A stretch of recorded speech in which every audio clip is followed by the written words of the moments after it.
বিরোধী দলনেতা রাজ্য সরকারের সমালোচনা করে কি বললেন শুনুন এই ভিডিওতে। এবং ভগবান রামচন্দ্রের এই যে 22শে জানুয়ারি আসছে প্রাণ প্রতিষ্ঠার মন্দির উদ্বোধনের 1 বছর। আপনাদের বলে রাখি, আমি গত বছরও বলেছি, কোন মন্দির আমরা সরকারি অর্থে বানাই না। আমরা হিন্দুরা, বিশ্ব হিন্দু পরিষদ নিধি জোগাড় করেছিল, আপনি আমি 10 টাকা 50 টাকা ক্ষমতা অনুযায়ী সবাই দিয়েছে। 2500 কোটি টাকায় সংগৃহীত হয়ে আমাদের অর্থে আমাদের মন্দির তৈরি হয়েছে। বিশ্বের রেকর্ড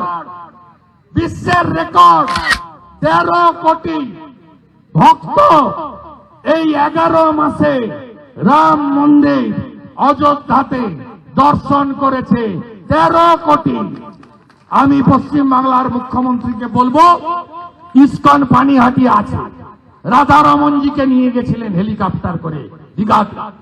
আপনারা কি জানেন দীঘার জগন্নাথ ধাম বলে যে মন্দিরের কথা বলা হয়েছে, ওটা মন্দির নয়। আমার কাছে ওয়ার্ক অর্ডার আছে, কারণ সরকারি টাকায় কোন ধর্মীয় প্রতিষ্ঠান গড়া যায় না। ওয়ার্ক অর্ডারে লেখা আছে শ্রী শ্রী জগন্নাথ ধাম কালচারাল সেন্টার। সরকার পর্যটক কেন্দ্রকে সাজানোর জন্য ভাস্কর্য করুন, সরকার মূর্তি বসা, পার্ক বানান, আমাদের কোনো আপত্তি নেই, আকর্ষণ বাড়াক পর্যটন কেন্দ্রে।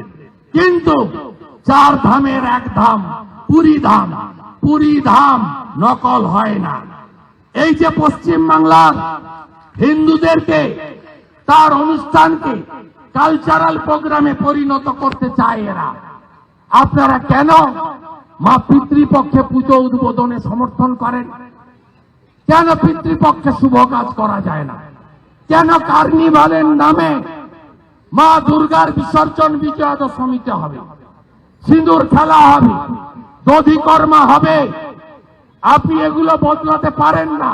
এবারে 24-এর পুজোয় ডালখোলাতে গিয়ে বলছে শঙ্করধ্বনি উলুধ্বনি বন্ধ। মহিলারা বলেছে রাখো তোমার লক্ষ্মীর ভান্ডার। আমরা এগুলো বন্ধ করব না, যাও হাঁটো। ওপারে গার্ডেন রিচ বলছে মাইক বাজবে না, চণ্ডী পাঠ হবে না, এটা আমার এলাকা, আমাদের এলাকা। আমি ভাষণ কম দিই, আমি নিজে গিয়ে ওই মণ্ডপে মায়ের আরতি করে এসেছি, ওদের বুকের উপরে দাঁড়িয়ে। আমাদের ভিডিও ভালো লাগলে লাইক ও শেয়ার করুন, কমেন্ট সেকশনে গিয়ে জানান আপনাদের মতামত। আরও ভিডিও পেতে চ্যানেলকে সাবস্ক্রাইব করুন। প্রতি মুহূর্তে খবরের আপডেট পেতে প্রেস করুন বেল আইকন।